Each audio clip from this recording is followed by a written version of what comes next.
Hi guys, so here we are with the top horror movies on Hulu for October 2018. These are ones that may be limited, so they may not be on here past this month. All of these are good scary movies to watch for the Halloween season, and these are our favorites in absolutely no particular order. So, Jigsaw. It's the last of the Saw movies, and it doesn't have any of the characters from like the other Saw movies. What did you think? It was good. I'd say probably the best one, I think, in Really? my opinion. I think it was better than like the last couple of the Yeah, of the the Saw. last couple. Oh yeah, this one was the one where the Oh, it is art. I'll just cut that part out. So yeah, this is the one where you're dealing with two different timelines. Well, actually, you do that with most of the Saw movies, so never mind. If you like the other Saw movies, you're probably going to like this one, and it will finish out the franchise. So there's that. Chucky Play. So next movie is Chucky Play. Child's Play. Child's Play. I get confused. You know, it really doesn't hold up well. It No. came out when I was a kid, and now it's kind of, back then it was like really scary, and we were all afraid of it. But now it's just kind of cheesy. But if you're setting up, you know, like a Halloween scary movie marathon, play 'em all. Maybe. play them all. You Do could do a lot worse. The first one is kind of scary. Curse of Chucky is kind of scary too, but all the other ones are just good cheesy fun. It's a classic. The Nightmare Before Christmas. That was our theme. That was a theme for a Christmas party that we decorated for a few weeks ago. Our table was Nightmare Before Christmas. It's fun. It's a kids movie, but it's also good for adults too. It's got a lot of humor, and it's one of the few, you know, Halloween movies that's really appropriate for kids too. So there's that.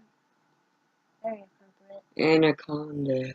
I love bio horror movies. Movies where like animals are taking over the world or killing a bunch of people. I think they're so much fun. Anaconda is about an anaconda, and it's got J-Lo in it. A bigger anaconda. The Tall Man had so much potential. It's got Jessica Biel. You know, they live in this small kind of northwestern, you know, Pacific town, and a bunch of kids go missing. And they say that the Tall Man is taking them. Nobody can figure out why. So Jessica Biel is the town doctor, maybe the nurse. Anyway, she seems to be the only medical professional in town. And when her son disappears and she tries to chase after him, that's really where the movie takes off. It does become a little heavy-handed with the political stuff.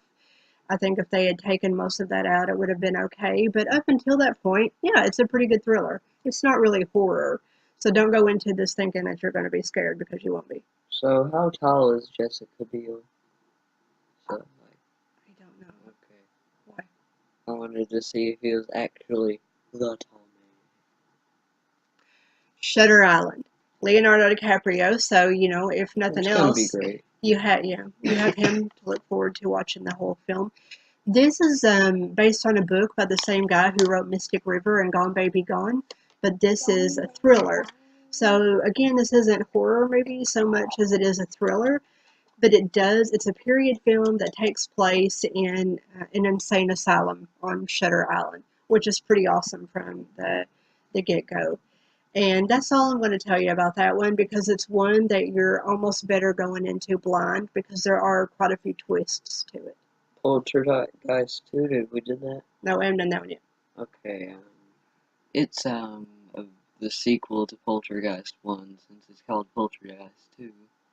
It's about the Freeling family moves into a new house. No, they don't move into a new house. They go and stay with the grandma.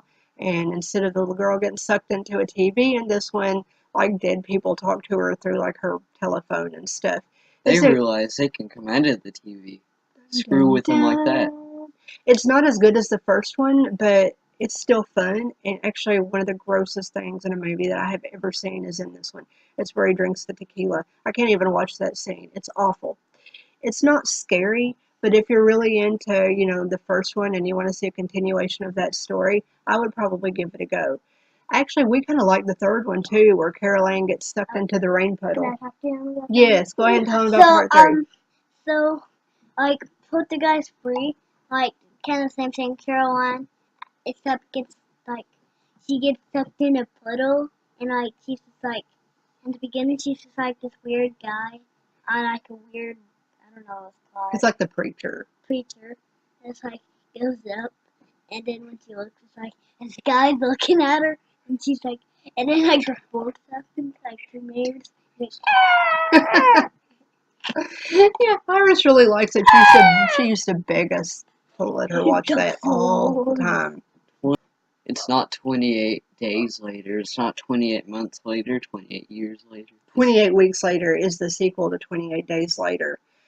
What's interesting about this one is it doesn't follow just one character. It follows like different characters, and just as soon as you get like used to one person, they die or something happens to them, and then you move on down the chain. It's definitely not as good as 28 Days Later, but it is a new genre of movie. It's a zombie. It's a zombie movie. Yeah. And if you're into zombie movies, it's okay. I like it. It works as a standalone movie. You know, you don't have to have seen the original or the first one to understand the second one. Well, yeah, this guy's pretty nice. Oh, he just got flattened by a truck. Oh. The Blair Witch Project. So back before everybody and their brother were doing, you know, found footage, low budget films, the Blair Witch Project, which was not the first, but sometimes it gets credited to being the first, it came out and scared the hell out of everybody. Now people are like, oh, it's so cheesy, it's so bad, I wasn't scared, blah, blah, blah. I was scared. In fact, when I came home from watching it that first night, I was like 21 years old or something. I couldn't even lay on my side because I couldn't face a corner of the room. I kept thinking about that very last scene. I think it's still a good, solid found footage horror. What happened? What was the thing? What was the They go out, they find this abandoned house. Ooh. The Haunting in Connecticut. So the thing that's famous about this movie, or not famous, like famous in my own head, the thing that stands out about this movie is not actually this one, but the sequel, which has the best title in horror movie history. The sequel to The Haunting in Connecticut is The Haunting in Connecticut 2, Ghosts of Georgia. It's called The Haunting in Connecticut. Connecticut, The Ghosts of Georgia. 3 states away. Like Right. 5 or something. Yeah, different parts of the country. So this one is based on a true story, and the original story came on the show A Haunting, which I am talking to producers about our family being on that show too, just FYI. But it originally aired as The Haunting. It was a 2-part kind of mini-series thing, and it was really, really scary. So they took that story and they made a movie out of it, and they totally dumbed it down, and it's not scary anymore. But if you like the haunted house subgenre, it still stands pretty well as a haunted house movie. So it's good. It's not number 1 on the list, but it's not all the way at the bottom either. It's kind of in the middle. See, look.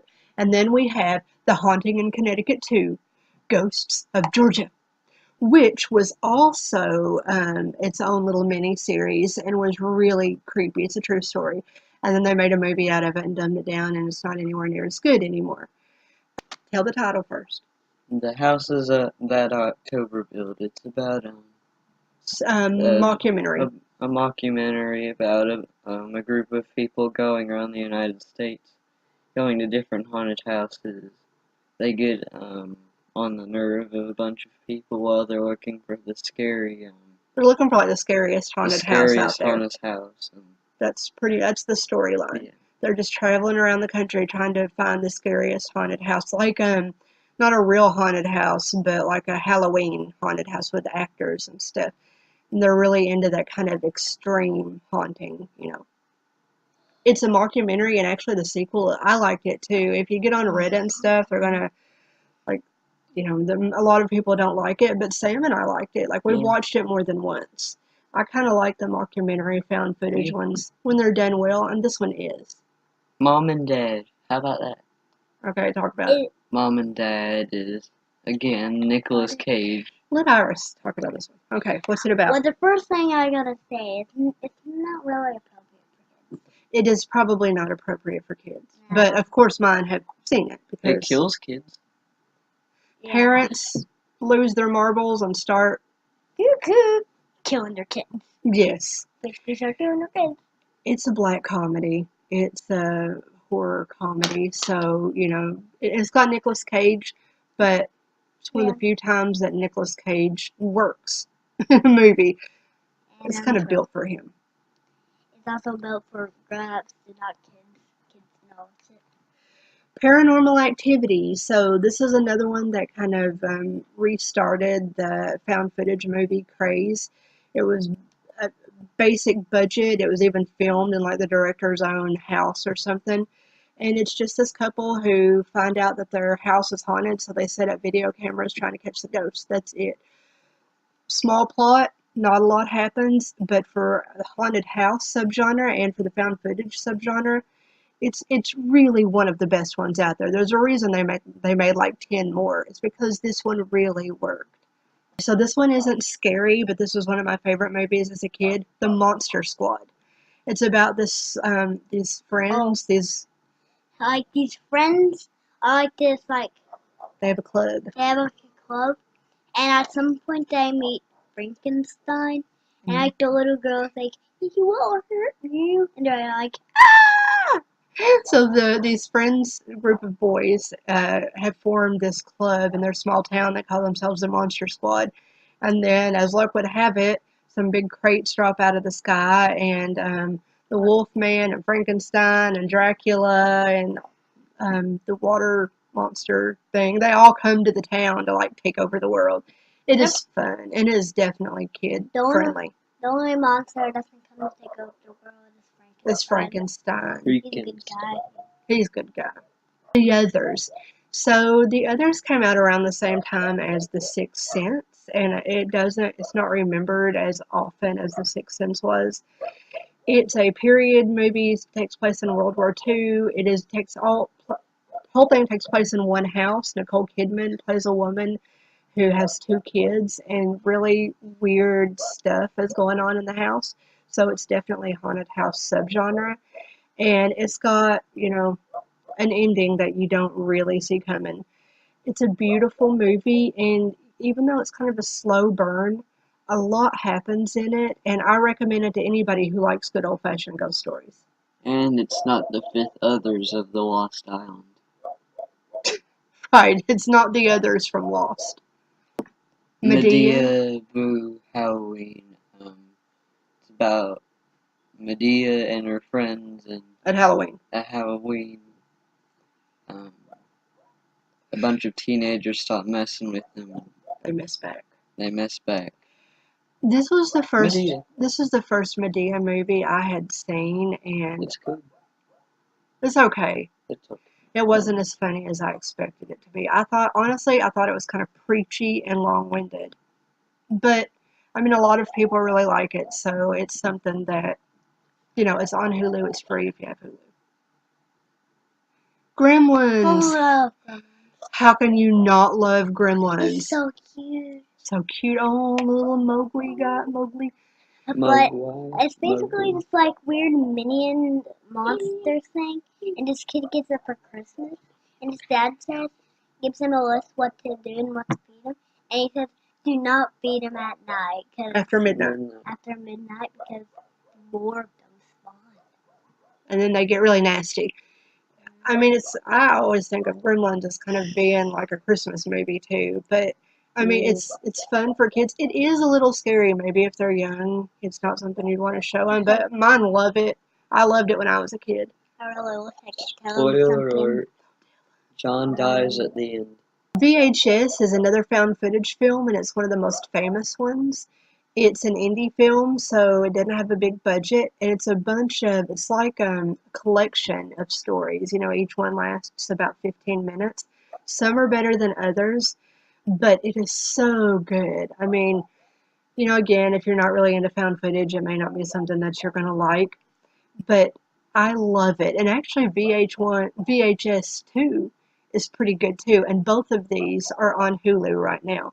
So, you're looking at an anthology of horror stories. You get some monsters, you get like some alien type thing, you get an incubus, you get ghosts, you get demons, you get a little bit of everything in it. I mean, it's one, not for kids, but for good sort of adult humor and adult situations. Anybody who likes found footage and kind of likes horror that's off the beaten path, VH1 movie, VHS, I said VH1, VHS movies are ones that I would throw out there. Burnt Offerings is an amazing horror movie. It's a haunted house film about this family who they get hired to look after this old woman in like this mansion, and they're supposed to look after her for maybe it's a summer or maybe it's forever. I can't remember. But the house is like really falling apart and stuff. But when they get in there and they start taking care of the woman, the house slowly begins like rebuilding itself. It is super creepy and it's really, really good. Like every time I recommend this to somebody and they watch it, they end up really liking it. And I don't know anybody who's come away from this movie and been like, "Yeah, that sucked." I mean, it is from the 70s, but it's held up so well over time. Burnt Offerings. You've got to give it a chance while it's still on Hulu. And lastly, we have the movie Honeymoon. This is another slow burn, some people call boring movie about a couple who travel up to a cottage to spend their honeymoon. And once they get there, like the wife starts acting very strange. It's almost like she's been possessed. So this is kind of a possession movie. As kind of a monster movie. I don't really know what category to put it in. It's not one that, it's one you're going to have to follow, and it's one that you're going to have to put a lot of thought into. But after I walked away from it and started thinking about it, I really liked it. It's kind of a psychological horror movie that can have more than one meaning. I'm sorry, am I keeping you up? So there you have it. Those are our Hulu horror movie countdowns for October 2018. Hey, Mom. Yes. I wonder if we're doing another one. Can we talk about game night? Yes, when we do Game another one, we'll night. talk about game night. Okay. All right, everybody. So what do we have to say here at the end? If you like this video, If you like this video, hit that thumbs up, subscribe, And leave or comment down below. comment down below. Do all three. Bye, guys. Thanks for watching. See you later. Bye.